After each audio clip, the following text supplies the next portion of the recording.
was not ready for that question.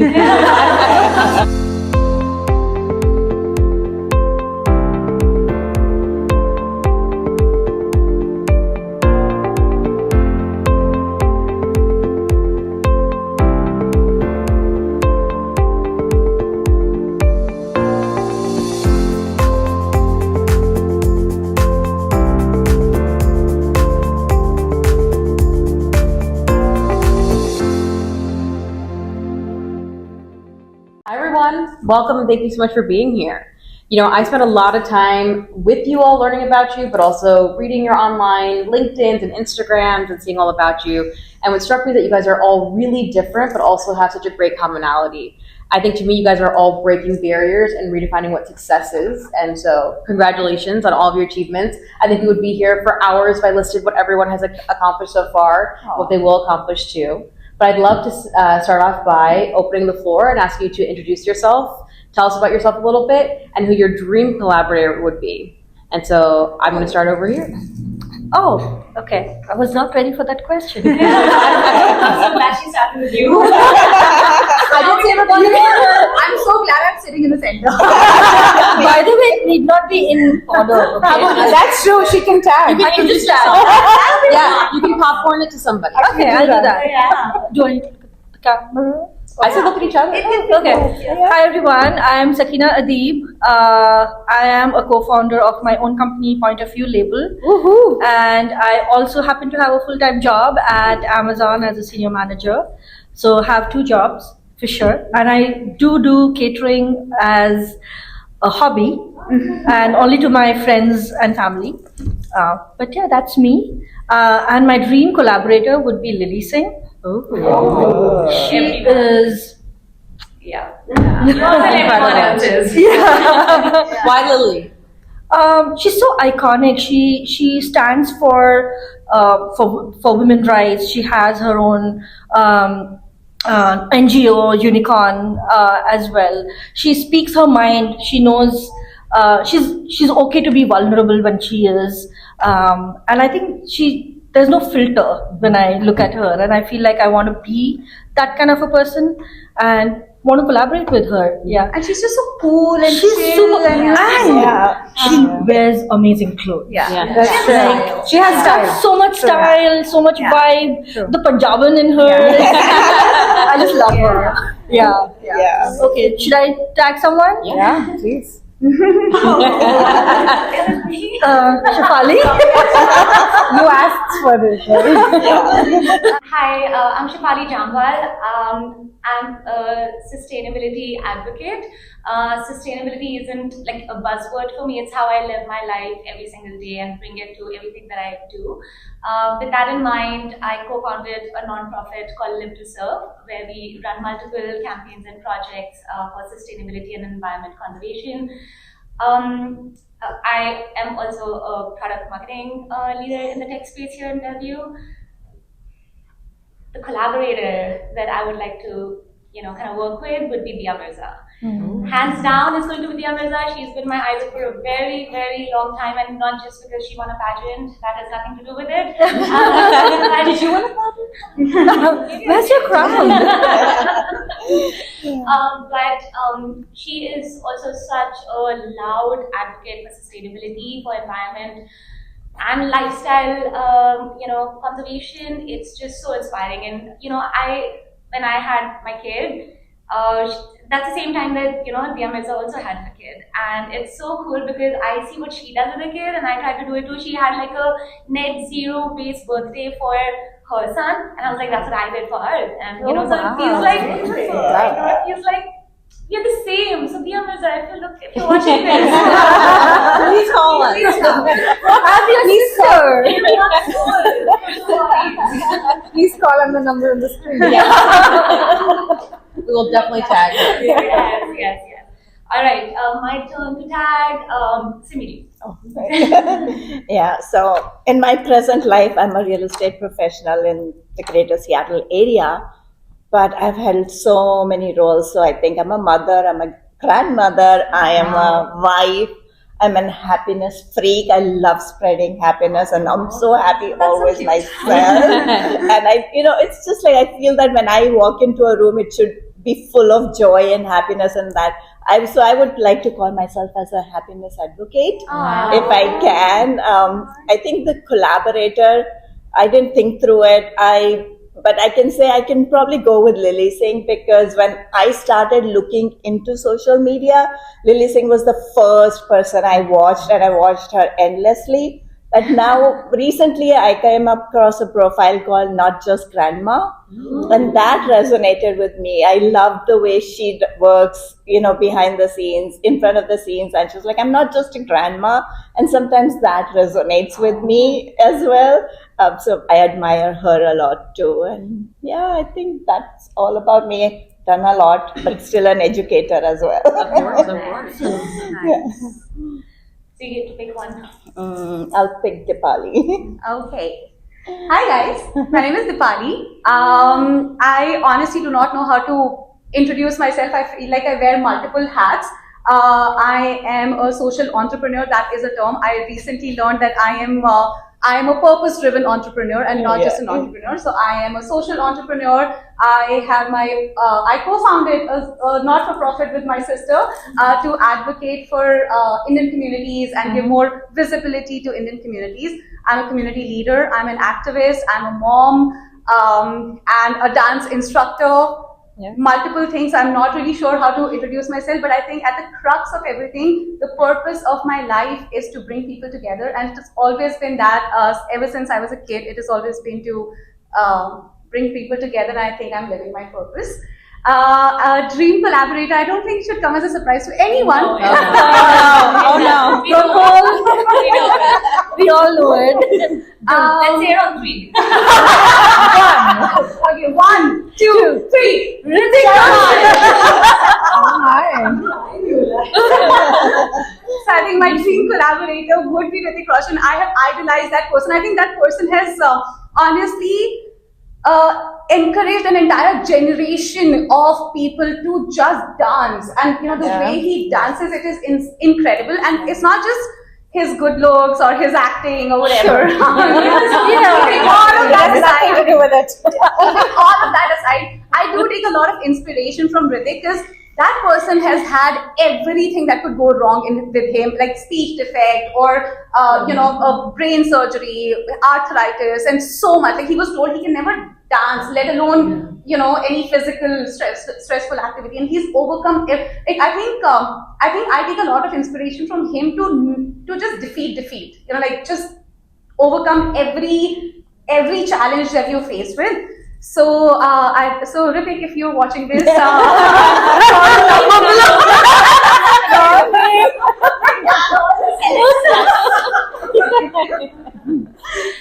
okay, I'll tag Sudeepa. I think it's very much the reason I'm here, I guess, is because of this many hats kind of personality myself.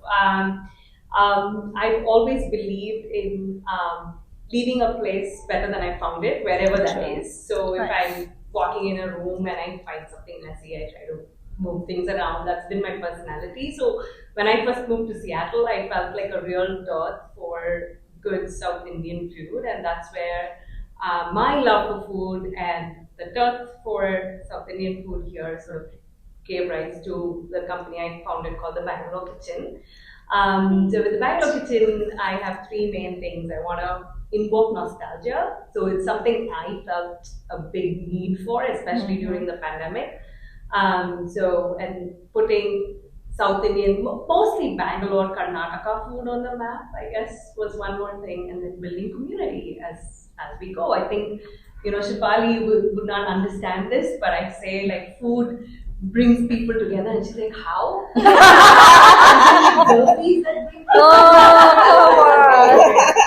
That's so Shifali. That is so Shifali.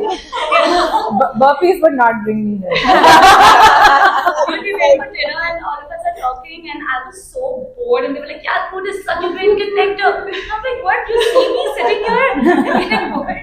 But can I just say one thing? I think the best thing that happened to Ballard Market is Is the the Yeah. It is my favorite go-to spot. We love to give I instant still have to sandwich. try it out.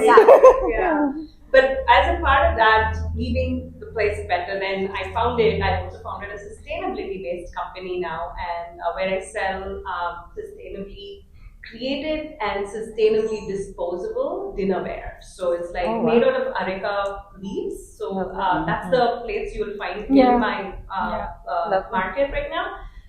But I figured just buying it for myself was not very sustainable, so I started importing 20-foot truck containers, and I'm not just using it, I'm also selling it to other Seattle area businesses, like so other caterers, restaurants, potentially schools. Shifali and I are trying to work on that, but trying to get more sustainable dinnerware into the society. Besides that, I'm a mom of two. I ex-Amazon. I just recently quit. It just was too many hats to juggle.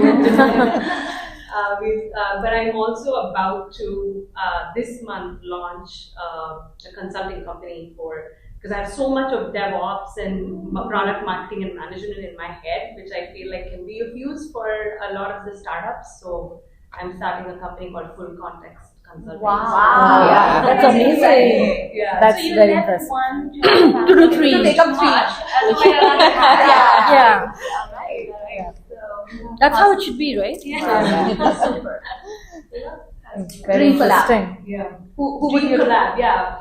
So I'm from a very small town, and I kind of never imagined I would be sitting here. Like, I'm literally pinching myself when I do this. There's an RJ Shraddha. She's a stand-up Yeah, I comedian. love her. Oh, yeah. Yeah, I she's just cute. looked at her. I don't know. There's something about her that I can relate to a lot. She is actually coming to Seattle Yeah. in May. In May, yeah, we So know if you you. haven't booked your tickets to it, I just did. And she talks a lot about food, and she's just like she brings a very authentic self to wherever she goes. Everything she says is just so authentic and so real. And I kind of like to be like that. I always am like guessing. When I'm talking to her, I'm like, am I saying this because I believe this, or am I saying it because somebody wants to hear it, kind of thing? Yeah. But I feel like she does it so beautifully, and she does it in a comical way. So Nice. she'd be my dream collab. Nice. Yeah. Love it. Yeah. Love it. Oh, thank you so much, Sudeepa. So my name is Ankita Mishra, and I'm a senior PM at Microsoft.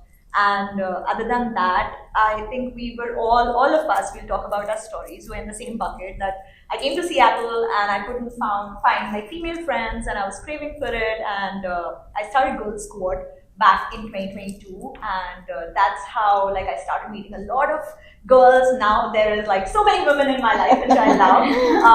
I also co-founded a podcast with my husband now, so weird to say. But yeah, we started Curious Souls, which is another initiative which was talk about fitness, talk about different topics. As immigrants, you come across so many topics that sometimes you don't know where to search. So it's like one-stop shop. Other than I love my PM job, I love the creativity there, the tech there, the business there. I also love working out a lot. So most of the time when I'm not working, I'm in the gym or running or trying new classes. I think my dream collab will be Taylor Swift, because I love her grit, I love her determination, I love the way she thinks. I saw that moment when she was challenged, she got back to writing. I mean, of course she went through the lows, but she never took it personally. She took it more towards her creative side. And as a woman, that's just so amazing to watch. Growing up, you were always called out for various things, but she thought, it's okay, I'm gonna prove my worth through my work, and actions speak louder than words. So that was beautiful. And her journey, being her whole tour, which challenged so many people and had billions of dollars flowing in this country, it was just phenomenal to watch. So There I were think it'll be cities which she changed economy Yeah. for because Yeah. of her. There was an earthquake in Seattle. Yeah, because of that. Exactly. Yeah. So I mean, think she's 1 in a million, absolutely, and I love her determination and hard work. So definitely Taylor Swift, call me. But yeah, thank you so much for doing this, Deepali. It's phenomenal, all of us sitting here discussing. And on that note, I'll pass it to Shreya. Hi everyone, Shreya last but not the least. Unless Devna, you No, also. no. So essentially, I call myself an artist. That's where I am. That's my core. That's my soul. Before I could walk, I was dancing. So I've been dancing since I was 2.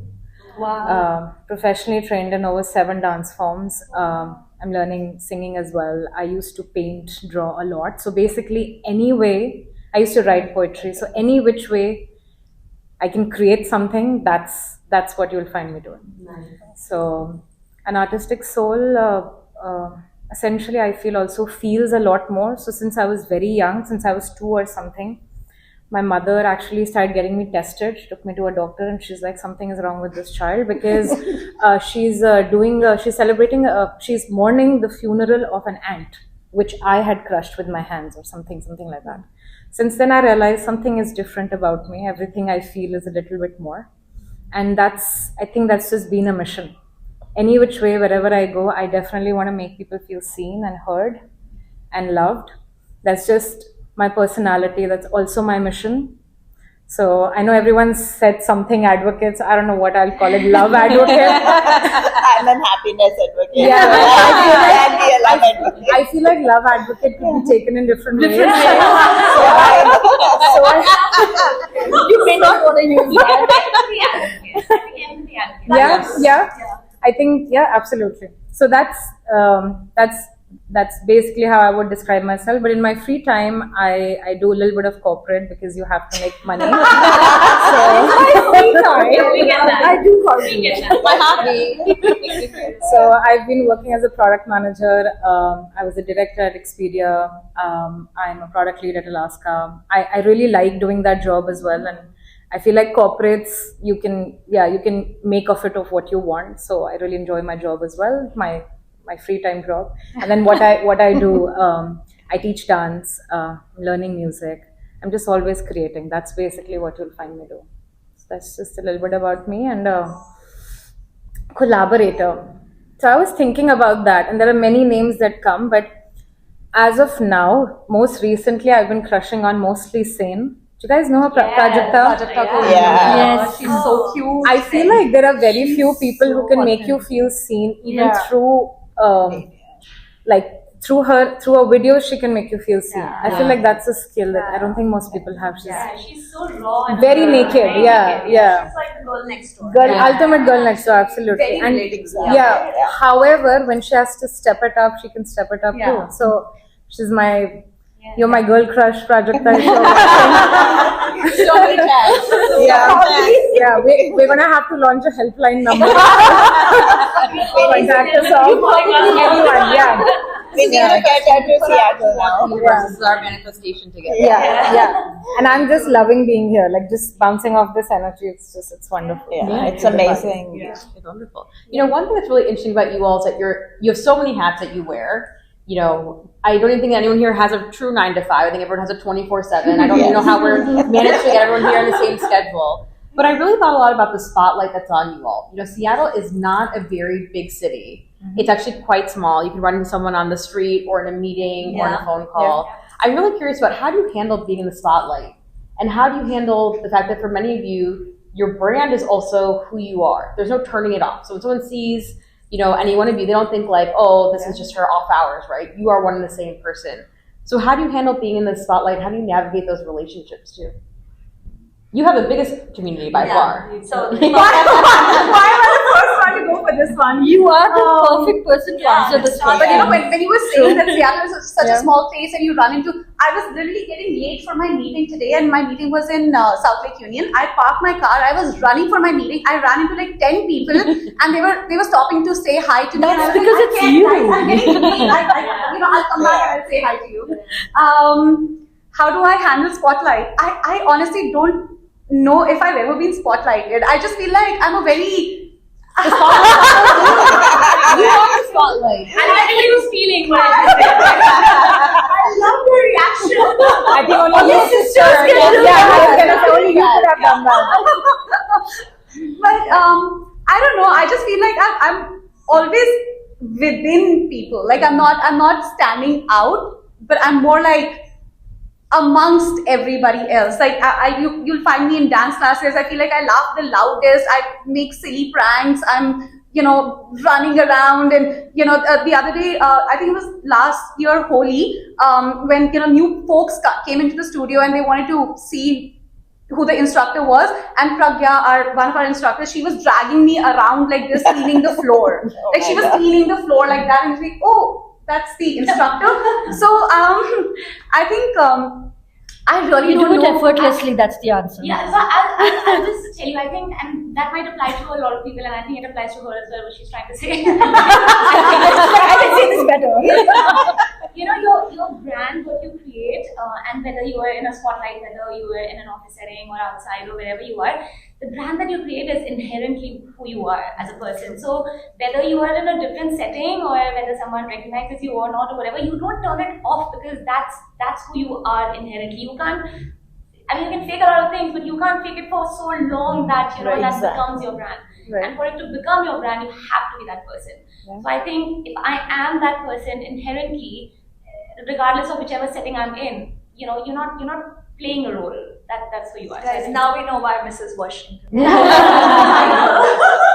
Look, Explained it so beautifully. It must be hard because also, Ankita, I met you for the first time today, but when I met you, I said, I know so much about you through Instagram, through online. Do people act like they know you guys because they've seen you yeah. online? Yeah. And how's that Always. interaction? How do you Always. actually navigate someone who might be excited to meet you or might already have made up their mind about you from what they see online or across I the board? always try to smile, hug, and ask them their name and their Insta handle. Like I'll be like, oh, thank you so much, and what is your Insta handle? I'll be sure to at least check it out, because I just want to make sure that I'm, acknowledging that they have been following me. So I try to do that. Yeah, for me, it's about building community, right? Like, so for me, if someone sees me, like I've had my customers see me at an airport and be like, hey, and be like, I think I recognize you, but I usually start by apologizing. I'm like, listen, I probably don't know your name, but I'd love to know you, because this is why I started what I started.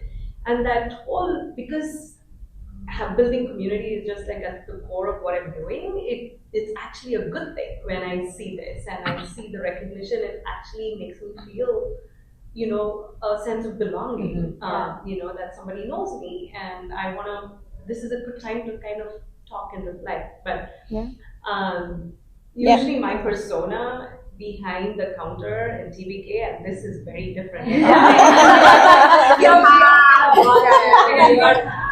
I met Sudeepa outside and they were like, hello. I was like, please remind me where we had oh my god. But your spirit must be the same. Like, that's probably your authentic exactly. self. So as soon as we start talking, and usually it's about food, it's like, oh yeah, you are that person. It's a little confusing Yeah. for me though, because I think I feel like I am playing two roles in my current situation. So, and I do meet a lot of people, and they're either because they know me from Amazon or because they know me from Point of View, and it's sometimes like I am both. I have embraced both, and I cannot disconnect from one over the other.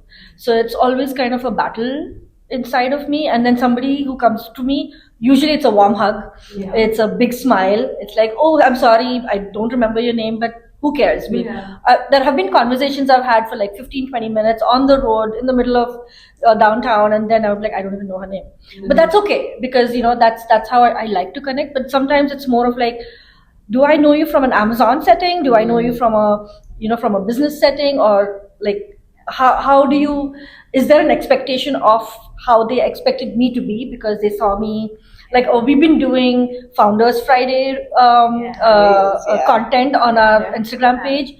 So many people after that have been like, oh my god, you guys are so fun, you guys are so cute, you guys are like all of that. Maybe yes, maybe. But then it's always like, okay, then how do I put on my like serious hat of like, I also mean business. Like it's very hard, because once they see you on Instagram or on some platform as a certain person, and I've faced this so many times, I'm sure some of you have faced, is like, you are stereotyped into one kind, and then will they take me seriously once they figure out, oh my god, she also has a big team back at work and she does stuff and she can geek out, like stuff like that. Yeah. So for me it's a little bit of a dual role. I'm still trying to figure out like how Shifali said, like this is you, like you're not faking it. And it's I feel like I'm both.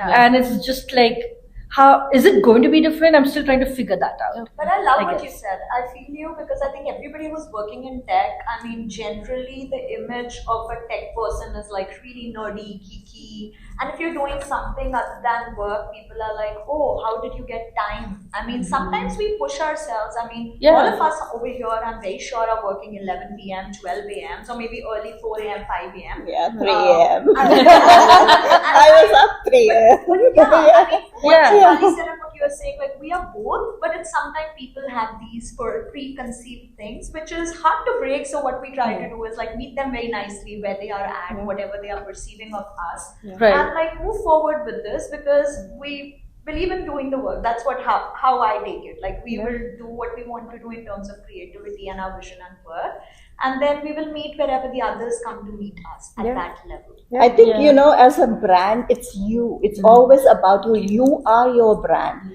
And you do find your tribe. So you will always find them. Like for me, I feel that I created a brand in India. And I thought when I left India and I came to the US as an immigrant, you're trying to establish yourself again. And you're trying to create a new brand for yourself. And you're very nervous from being a nationally known brand in India to coming here and being nobody suddenly. And then you start developing and you build your brand again, and then you realize, your past life doesn't ever leave you. Like I used to teach computer science in India, and now I have so many of my students here. And so my brand image that I had in India, sometimes your age comes as a barrier, but then you break those barriers slowly and say, it's okay. I'm building a new brand for myself. But then your heart, your soul, your whole essence doesn't change. You do evolve as a person. But I think if I go back to my mom and ask her, she'll say, "Ye wohi choti wali." It's okay. It's fine. Ye wohi choti wali Simmi hai. It's about creating that authentic identity on Instagram as well. I've seen it's so easy to just create a show reel of your life there. So, and I've seen at least people here in this room, they try to keep it more authentic because you can keep it real. Keep it real. And so one of the things that you said, Devna, was that if they've seen a social media image of you and then they meet you in real person, if you are authentic there, if you're really showing up authentically there, it's going to translate in real life as well. Exactly. So I think a conscious effort to keep it as real as we can, because I see Deepali posting almost every day. This is the craziness behind it. I really want people to see the hustle also that goes behind it. Right? Exactly. It's not always rosy. I mean, I really keep it very, very real. I try to show the real side of me. When I'm happy, I'm very, very happy. But when I'm sad, I want and if you don't want to follow me, that's okay. I mean, but I want to make sure that my audience relates. Correct. But there's a quote. There's a quote that I was raised on, that nobody wants to see how the meat is made, like how the sausage was made, because then you wouldn't want to eat the sausage. But it's really changed now. Because unless you don't see that process, you can't appreciate it fully. Exactly. I think every viewer is going through hard times, good times, and when they just see good times on somebody's account, they're just like, how is their life so perfect? So I mean, I love Deepali, like you said, for this, that she also shares that, okay, this is the rough side of my life that is going on, and the next story will be all happy. Everything is fine when I go to the studio and I dance it out. But when you actually meet someone, Devna, who actually comes to you and tells you that your mission was coming through, that I think is the win. Exactly. Which means you're reaching the right audience, you're able to convey your message correctly, and even if you're impacting 2 lives, you're able to make that difference. It actually also helps to cut out noise, right? Most of us are in spaces where you're bombarded with trolls and reviews and kinds of things. That what Shreya said actually helps you cut out the noise, because when you see this 1 or 2 people saying, hey, this thing resonated with me, or I had a student coming from UW, literally in tears after eating a dosa, saying it reminded him of home. Exactly. It was I'm like, I don't care what anybody else says. You know, I'll do it for this kid. I keep doing it. You know? That's so beautiful. So I think that the authenticity that you bring and the way you resonate and connect helps you not just ground yourself, but also cut out the noise. Yeah, makes it all worth it. Of course. How do you all think that, you know, your culture and identity, also being immigrants, have shaped you in this way? And I keep hearing a lot of common values of being authentic, being passionate, being purpose-driven, being impactful. What is it about the immigrant story that you think that leads into this sort of common narrative? I think for me, it was just coming into a strange place. The first time I ever got on a flight was to come to the US. Like I never got on a flight before that. I'd never really left. I think I've been in a few states in South India, but other than that, nothing much, right? So, and then I went from Bangalore to Wisconsin, right? So everything around me is strange. In Wisconsin. That's a change. That's a huge change. So I think it brings about a certain level of grit in you because you come in and you don't know anything and you're trying to figure out a life for yourself from opening up your own bank account. Your parents had been managing your finances up until that point, and then you're going to go off and do everything on your own, have that responsibility. But actually, I think it builds up a lot of grit and trying to survive. That survival instinct kicks in. Yeah. And I think you go through ups and downs over the years, especially in that initial part, trying to figure out who you are and what you want to do. I myself, I think, was completely lost. It wasn't until after I had my child that, you know, I was like, okay, what am I doing, right? It was almost a pre-programmed life, right? Like, so you finish your 10th grade, you've got to get your 12th grades up. Then you can't even find a professional taking us back. And then you have to find a job, and then you have to get married, you know, and then have a child. And then I was like, okay, I've done all of these things that I was pre-programmed for. Now what? I had also been like 2 months after I gave birth to my child. Oh no, just before, I think I was promoted to being a director of product marketing in a startup. So professionally too, I was doing well, but that was. So anyone from the outside, like we talk about, you know, when they're looking at from Instagram or even your relatives and friends are like, oh my God, she's got such a perfect life. But that was the most lost I've ever been. After I had my child and after I had professional success, you know, whatever you want to attribute that to. I was like, okay, I don't know what I want to do. And then you somewhat on an autopilot, I guess, and then you end up in Amazon, you're like, oh wow, you're in FANG now, even better, right? Again, that was the most loss I felt. And that's when like a lot of discovery happened. You know, I was like, okay, what is it that I want to do? What do I want to, how do I leave the place that I've been better than I found it? Kind of questions started coming in, and that's when I started thinking about other entrepreneurial aspirations. But I'm not saying that you have to become an entrepreneur to do your dreams. But then you might have a different calling altogether. This was my path, you know? I think for me, my background is everything that has shaped me. Where I come from, you know, my success, my losses, my failures, everything, my culture is what defines me. And I genuinely feel very, very proud of every immigrant who comes into the US and is not just surviving, they're thriving. They are killing it, they're resilient, they're cultured, they're hardworking, they don't get involved in any you know, ruffles. They just put their heads down, they keep working hard. They're not just taking care of themselves, they're taking care of their families back in India. And their community. The resilience and the grit is something that defines us, and I think that is something that I'm very, very proud of. That is what I think, that is why that is so inherently cultured in us. It is so, it's like a condition within us. It is so conditioned that we just we're already set up for success. You know, we just have to just stay true to who we are. I have a very controversial opinion on this because I tried to break my cultural norm. Basically, that's how I think my purpose is kind of what I found. Because, like, being a girl, being married into an Orthodox family, not maybe looking a certain way, all of those things were actually coming in the way of what I was trying to do. So my dance, so I started learning belly dancing about 3-4 years ago in COVID, because I thought we're all going to die, so might as well do all the things that I was never allowed to do. Because I tried doing belly dancing, and I grew up in, I think, in one of the very liberal homes. I went to DPS for Santkunj. I was in South Delhi. Both my parents were super open-minded, but still, when it came to doing a dance where you're maybe shaking your body, you're wearing a certain type of clothes which are not considered decent, that was the line that they drew for me in the sand. And not just them, everyone around me. Just culturally, it was not considered appropriate.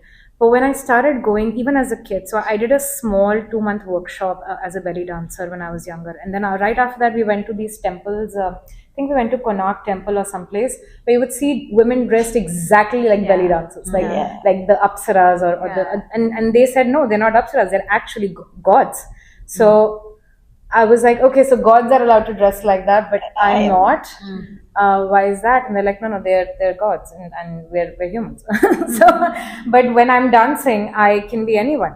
So I had to actually uncondition from my culture a lot, but actually not really. I was going back to my true roots. Because Indian culture was so open-minded. We didn't even wear blouses with sarees. Like so this was, I learned later, and after reading a lot, learned that all of this was part of patriarchy, that they were actually trying to, literally, figuratively and literally wail us. So I was like, no, the veil needs to come off, and that's when the brand really started. So I think for me, it was stepping against the culture and unlearning and redefining. Unlearning and redefining. Yeah, absolutely. And I think for me too, I would say I am what I am because of what my parents, what our home culture was or how they brought us up. But also I broke the society norms again and again and again. And I come from a little older generation than you guys. So when I was doing what I was doing and trying to, have multiple hats at the same time, like I got married in the final year of my engineering, and everyone around me said, oh, she's never going to complete engineering. She's married now. Why does she need to do engineering? I completed my engineering. And not only that, I had 2 kids and I did my MCA after having both kids. And I was like, I wanted to be a fashion designer desperately. That was my whole aim of life. And my dad would get so mad at me. Like, I used to sew so much, like even as a child. And if he would catch me, he used to hit me with a ruler on my hand. He's like, you have the whole life to do this. You need to study. So I became an engineer for my dad, not for myself. And I didn't want to work as an engineer. And so the first opportunity I had to do something with fashion, I opened my own boutique. I grew up in Africa. I grew up in Zambia. So I saw change a lot. And that change, that grit, that resilience to survive, to be in a different environment. Like when we moved from India to Zambia, I was the only white kid in my class. It's very relative. I'm treated as a brown person.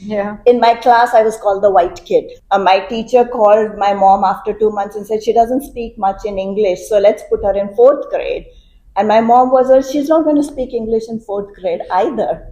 So we'll work on her. And then moving back to India and then not being able to work on Hindi was another huge.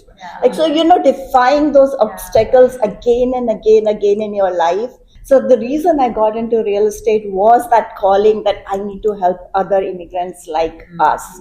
Because we were taken for a ride. Nobody ever should be taken for a ride if they don't understand the processes here. Yeah, I completely agree. I think how parents bring you up and the values they instill in you, I think they stay with you for the longest. I think, and that's why I'm so mindful of, and I'm sure all of us are, the qualities that we are instilling in our kids. And I think that stayed with us. And obviously our dad, was in the Indian Army, and environment. So we grew up in that atmosphere. So grit, strength, courage, like these are words that we heard for breakfast, lunch, dinner. You know, that's what we grew up with, and I think that comes out in our personalities. But in terms of culture, I think it was a little different for me because I left India when I was really young. I was 15 when I left India, so that was most of my teens and entire adult life was not spent in a place where I was born and brought up. So I went to Singapore where I saw so many different cultures. I saw this mix of people that I've never seen before, and they celebrate their own festivals, and they have their own way of dressing and talking and the way they look and everything. And honestly, that I think just humbled me. That I was like, oh my gosh, like there are other people who celebrate things. We're not the only ones on this earth.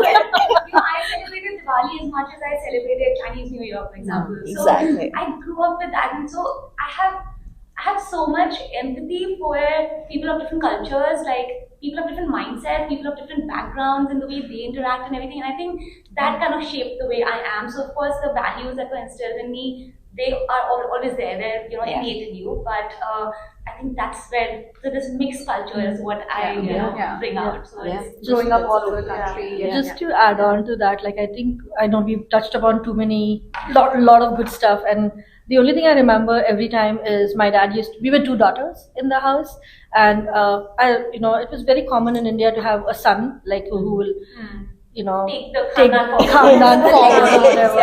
And my dad always used to say, "You are my son." Yeah. Right? And they always he always used to raise both of us as, "You are my son."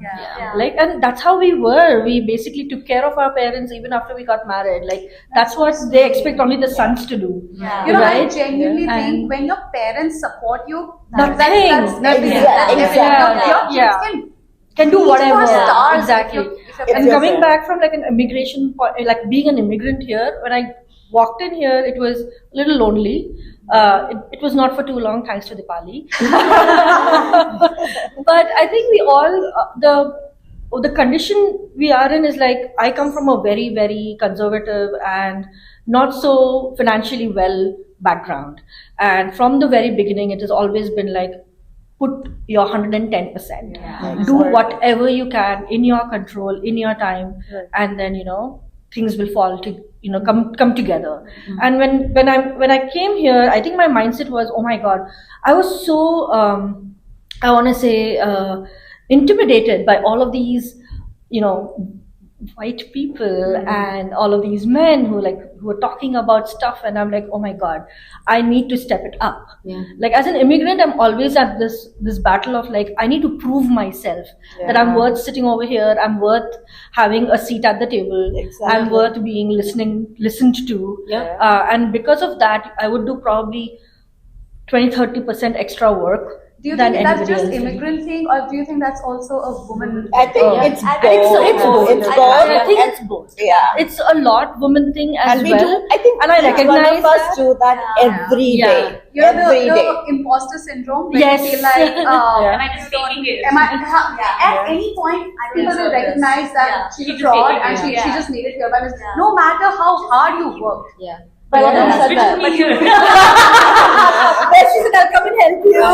I love that you said that though, because people often, as the always the resident Indian American, and often in these groups over here, people say, "Oh, well, you're American," and I said, "Well, I walk in, I look like this, I have these features, I have a name that sounds funny to somebody in corporate America. I start talking, and they're even more confused. And how come you sound like you're from New York, but then your name is different? And half the stuff I know about, and I've watched all the shows and the concerts. Other stuff, I'm like, I still don't know that much about football, even after all this time too. So it's really challenging. But I'm curious about, you guys are really in male-dominated industries, whether in big tech or in other fields too. What do you think you have that makes you different from the men that has propelled you forward?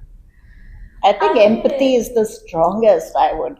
You want to go ahead? But I think also, like what we have talked about, the cultural way we are brought up, and I think living in India, being born in India, you're always set against that competition somewhere. My family again was very modern. I mean, modern to the extent that I was living here with my boyfriend in a live-in. They knew about it and they were okay with it. But still, when you go outside, you had to prove your worth. Like, why do you have to sit at this table, or why should you eat food with the men of the family when all the women are in the kitchen. So I think those kind of things really motivated most of us, all the women that I have spoken to challenge the status quo and to actually, make things different. So when you enter the tech world, yes, you feel intimidated because it happened with me at Microsoft. Like my first meeting with all the devs, there were like 15 men in the room with only me as a female, and it was intimidating because I was a junior PM, and then they were principals, seniors, they were asking all technical questions. Imposter syndrome kicked in that, oh my god, I came here, but do I belong here? But then actually those past experiences motivated me to take my stand and to prove my worth in a way through my work. So I think that is something that our old experiences kick in, which I think was a boon. When we were going through it, it was like a It's pain that, oh always my I god. think for me, I really fake it. I fake confidence. Like What do you mean? I'm telling you, like if I'm, it's something. That's not possible. See, that's how well she does it. I'm strongly putting my hand forward.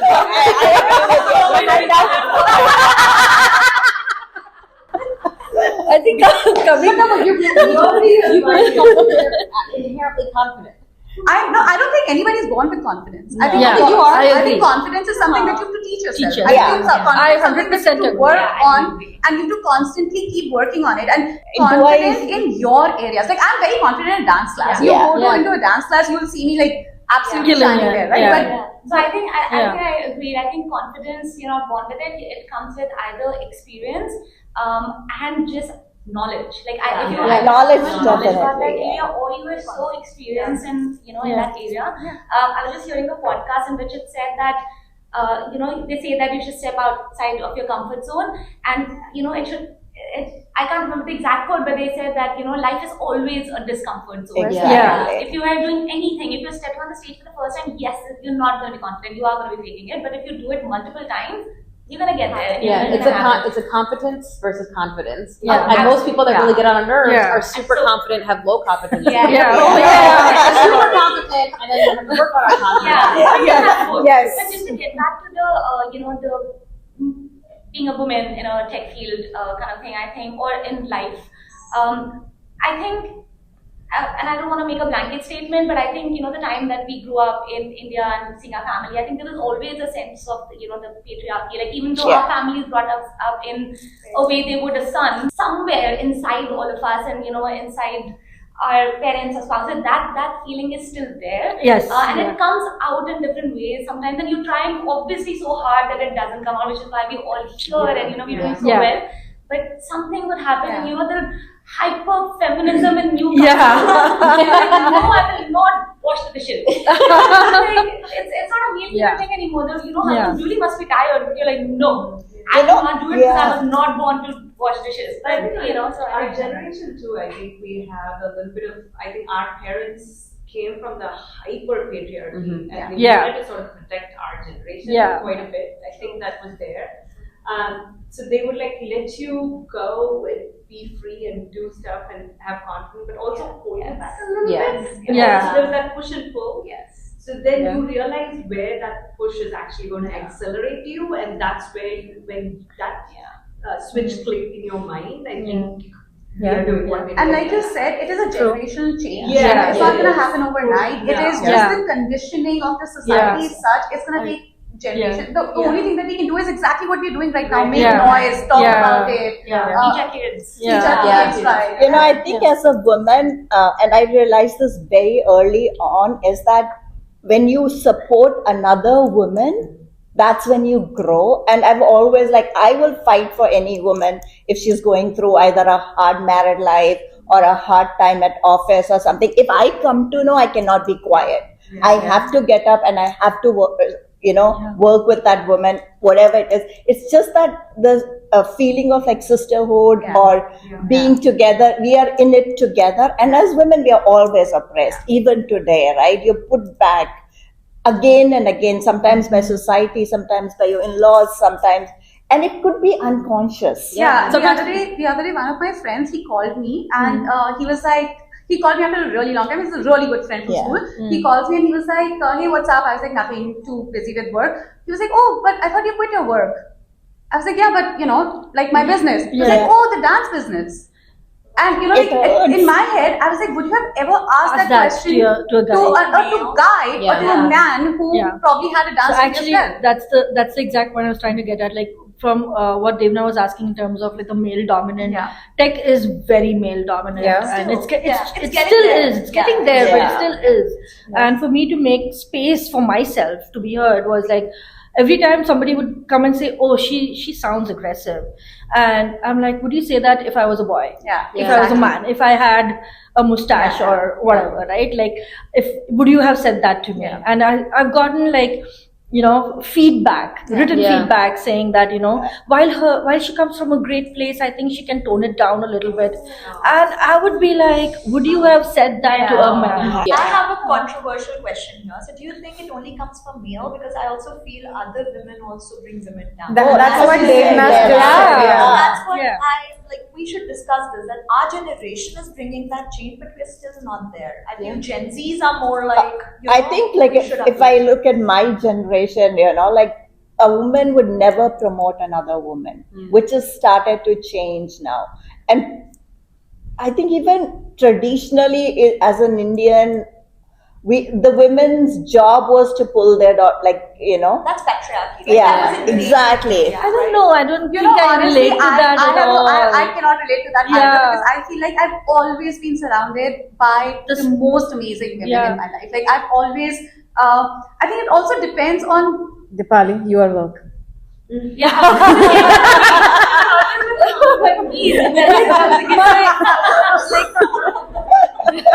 Continue.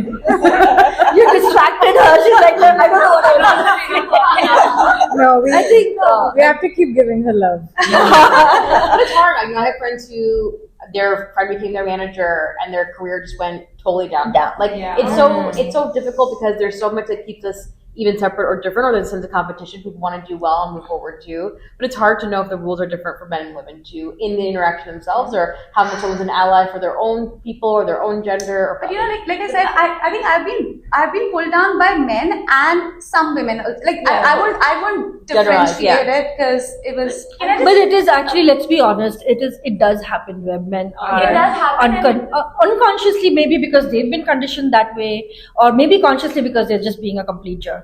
But I'll tell you that an happens a lot example of more. subconsciously doing it, and maybe I did it or maybe I didn't. I still can't put a point of finger to Please it. decide. Yeah, please decide for me. We will decide. Bring it on. Yeah. I met a veteran. She's a fashion model now, and I didn't know that she served in the U.S. Army and everything. So I was just talking to her, and she's like, I was posted in Afghanistan like maybe 3 or 4 times, and I was like, oh wow. I mean, so we relate obviously a little bit because our dad was from the background. So I just started asking her questions, and I was like, oh, did you have kids?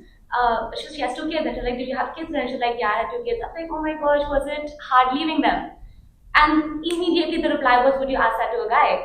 Yeah. And I was like, oh my gosh. Yeah. I think about it. Yeah. That's so true. So, again, opinion piece here, that was this being, kind of differentiating between men and women, because from my perspective, Yes. maybe I would have asked that to a guy too, since I have a kid now. I know how I would feel being part of it, so maybe I was just trying to relate. I don't know what it was, but that's the question that came in And my I think mind. that's where the unconscious biases come, right? All of us do that at some level in unknowing ways. We don't intentionally want to do that. They just suddenly, you just come up and... But I would ask that to a guy. That was What is your Your question? family behind it. Right. Maybe. Okay, there you go. I wasn't. But it happens, like, they tell these stories about someone tells you a story about a doctor operating someone in the hospital, this, that, and the other. Who do you think about? I come from many women in my family who are doctors, and my brain went to a man. And so it's really hard to figure out, is it media, is it your family, is it your values, or is it just like your default setting? But the fact that you're asking yourself that question is the most important part. That you're evolving and willing to grow and say, hey, I'm open to feedback. But there's also a little bit of thing there, and this is also probably super controversial, but because today I'm at the table, I will make controversial. This is me. All thoughts are open. No, I knew this would happen. That's why I started with the being controversial. And I think even I can't decide make up my mind on this point actually. So again, Okay. you guys but I, people who have actually had kids, maybe this question is more directed towards you guys. Do you think like because moms physically bear kids, there is maybe a bias that physically maybe up until certain age they are more attached to the women, and then after that it's more generalized, for both mom and dad. I don't know. Is that a real factor? Yeah, like for example, if that kid was 1 when she was posted, I don't know, like physically maybe harder on the women that way. And also, I mean, when I have my periods, my first day is impossible. If there is someone who will stand up and give me a seat, I will be like, yes, thank you. So it's just that little bit of that, that gray area. No, so, Priyanka Chopra said such a good thing. Yes, Remember it's she this said, cerebral equality that we're looking for. Correct. But I love that. yeah. I love that too. But that's equity. But that's the thing that sometimes somewhere gets missed. Where they're like, why? But you want a seat in the metro. I'm like, that's why it's different, So either you're just not gonna give anything, or you're gonna. It's not that black and white. We live in a gray world, right? So. Absolutely. Yeah, but I know a lot of men who have also become like house husbands.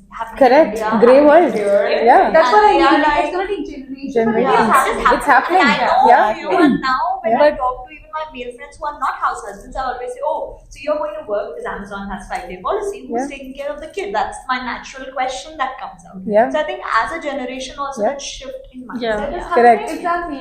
But also coming ourselves, constantly learning, constantly Correct. educating ourselves, Yes. and asking the right questions. Even if they're controversial. Especially if they're controversial, actually. Also, getting out of your house and going somewhere else and experiencing a life somewhere else. I think that was a huge change, at least in my life, where I've been always living either with my parents or with my in-laws for the most part of my life. This is the past decade is the only place where I've actually set up a life of my own. And actually to be able to do that and be like, oh, it can't be just me running the house. It can't just be me doing the chores. So it has to be an equal, equal division of work, so that both of us are working. Let's acknowledge that both of us go through the same strain. So when we both come back from work, irrespective of how we feel, take some time to unwind, but get this shit done together. And I think it was more of that. But learning marriage experience or any partnership is hardly 50-50. It's Sometimes always, it's some days that, some days that. And also sometimes some people, like just giving an example of my husband, he loves taking care of our home. It's something he used to do since he was a kid. He has never let his mom cook a meal without attending to her in the kitchen. Wow, that's rare. So that's just how he is. So everyone's like, you're so lucky. And he used to, and he used to keep quiet for most of the time. And one day he actually told me, he's like, do you think I should probably start speaking my mind to some of these people? Do you think it'll upset them a lot? I'm like, please do it. One time he said, he's like, do you ever tell me I'm lucky that I have someone who actually helped me set up my business for myself, which he had no end. So some context, like my husband's a photographer, has been that for 20 years. I didn't help him. I kicked him into the business. So I set up the LLC, did everything, signed up for a wedding, and then told him the next day that, hey, tomorrow we have to shoot a wedding and only you are doing it because I don't know how to do it. So he's like, do people not acknowledge that? Do they not call me lucky on that? So it's just, it's a partnership. Right? It's a partnership. No male, female. I just got back from India and I had to go on moment's notice. So I have an 8-year-old and a 15-month-old, right? So I had 2 days to figure out my trip and just leave, right? So I just left. And my husband didn't bat an eyelid. He's like, go do what you need to do. I'm here. I'll hold up the fort. It might not be the best when you get back, but I will hold it up, right? And he did it. But every person I spoke to in India, they were shocked. Oh, that poor guy. I don't get it. If the viewers are listening to this, stop saying that. This is just incorrigible. I hear this every single day. I feel like it diminished in so many ways what my husband stood for. Correct. I want to value that. I want to value that I was able to go. I didn't have to think. Exactly. Somebody, he even offered to go actually for my mom. like he first said, "Hey, do you want me to go?" And I was like, "No, I think that'd be too much. I'll do it. I should be fine. Can you watch everything here?" He not just watched the kids. He actually went to his job. He never took a day off from his work. He managed the market both weekends that we were gone. And he did it all, and Like, you it's could have done amazing. it. And I want to acknowledge it and Yeah. say, yes, you did a great job. And Exactly. yes, we are Oh in my this God. together. We Yeah, are too. partnership. But then the way, I have to say to everybody that, it's okay. Like, Yeah. and every time they said it, I had this question that if he had gone, Exactly. Yeah. Poor Sudeepa. It's not that I Yeah. want Correct. that. I Yeah. don't want that. I used to travel a lot when my kids were young, really young, and I was working internationally. I was working for the former Prime Minister of UK, Tony Blair, and I was the Asia head. So I was all over Asia. Like every month I had 2 international trips. And my husband took care of both my kids. And I think I had everyone telling me, your kids are going to get spoiled, they're not going to have great lives, you never take care of them. They'll be fine. How will the father give a love to the kids the way they are? Yeah. It's a mother's job and everything. Yeah. Thankfully, both my I kids think have turned we out can- really well. So I have a son and a daughter. Same. And they are going to take this forward. Forward, Yeah. exactly. They will Exactly. see what you guys are doing, and then I Exactly. think behind all of us are men are there, and I feel yeah, we our have some families, common. like, we Yeah. all know the partnership, like our Yeah. men support us, but I think the society gets it and they're like, oh, Correct. how are you Yeah. doing? Yeah. In fact, my husband actually moved with me as a dependent. He did not have a job, I remember. right? And that is so not. Yeah. That So was orthodox, that yeah. was so like Yeah. everybody was like, wait, what? Yeah. So whenever people would be like, oh, so your husband moved to Amazon and you moved with him, I'm like, no, it's it's the other way opposite. around. Yeah. And every time I would have a lot of guilt around it, by the way, Yeah. because I would feel like I disrupted his life, Yeah. and he had a decent job and all of that, and he'd be like, Yeah. you would have done the same Yeah. thing. Yeah. Exactly. You know this, but remember the other time when this guy came to me and I went to pick him up at the airport and he sat inside my car and was like, oh, fancy car, your husband must have a good job. Oh, that was like Oh my God. infuriating. People ask me, That's a low travel. Yeah. I'm just an reject.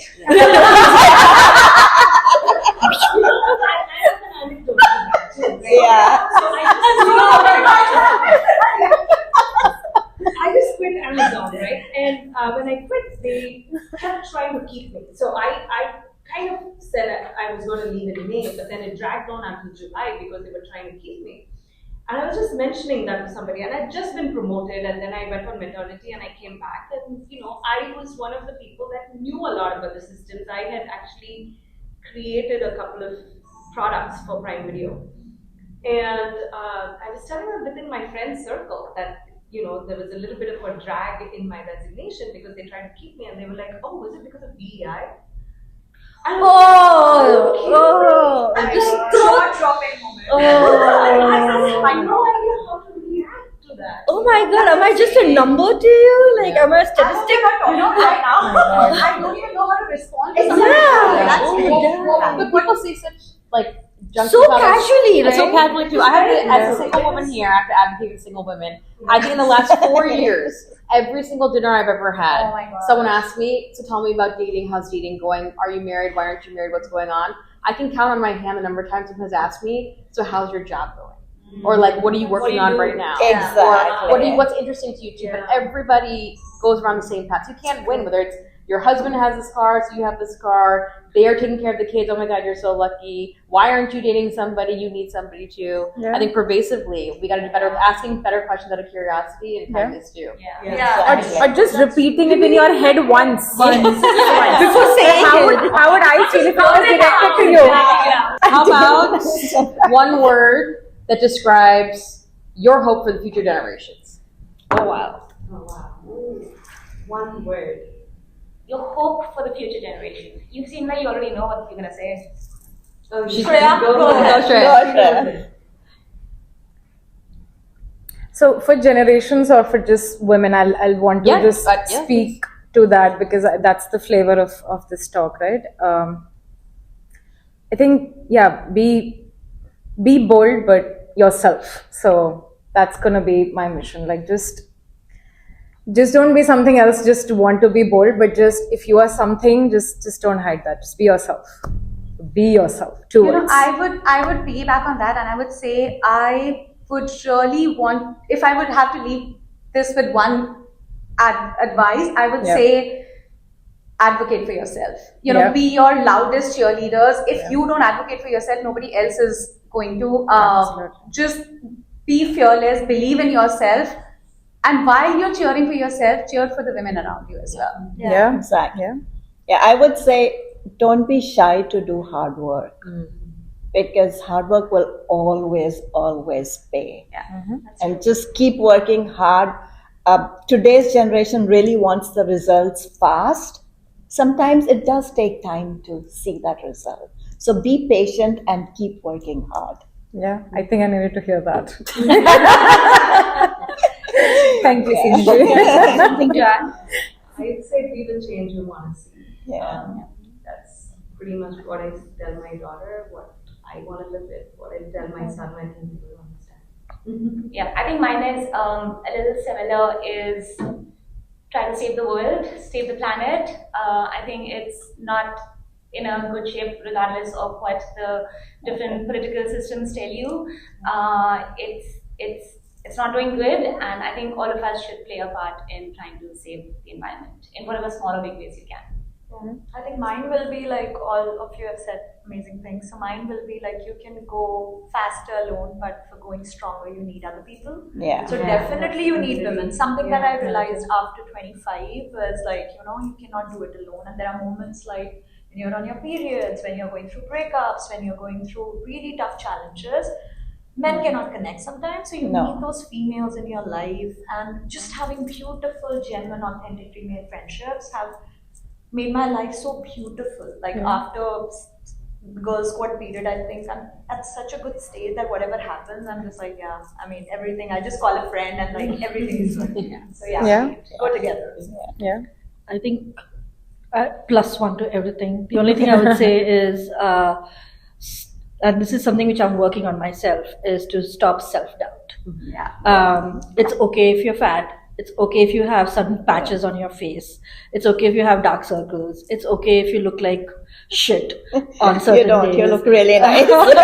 But love yourself so that you can have that energy come out of you, and you'll attract more from the energy you give out. You know, I do think that the prettiest women are the happiest. Happiest, Like when you're happy, it just exactly. reflects. Yeah. You know, so It shows on That's your very face. true. It's just like the charm, right? that's really Happiness. love yourself and then it reflect. Like It'll reflect. Yeah. I honestly Exactly. love that. So, you know, I'm doing an experiment. I don't know if any of you saw that rice experiment to see if you say kind words to 3 poles. Yes, of rice, yes. kind words, bad words, and ignore the third one, how they behave, you know. So it's going to take a month to really see results. But I was like, wait, maybe I should be kind to myself too, and, you know, like, love your body. And of course, everybody has parts of your body that you're like, oh my gosh, I wish this was different.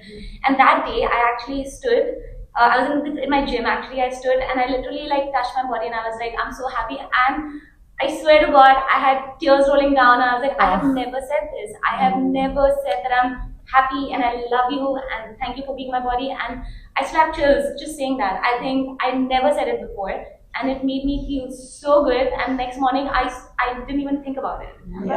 It was beautiful. I made everyone try that in class the other day. I think we've run out of Yes, time. thank you all for being here. Thank you for creating the space. Honestly, a huge thank you to you. Devna. I would have not thought of anybody.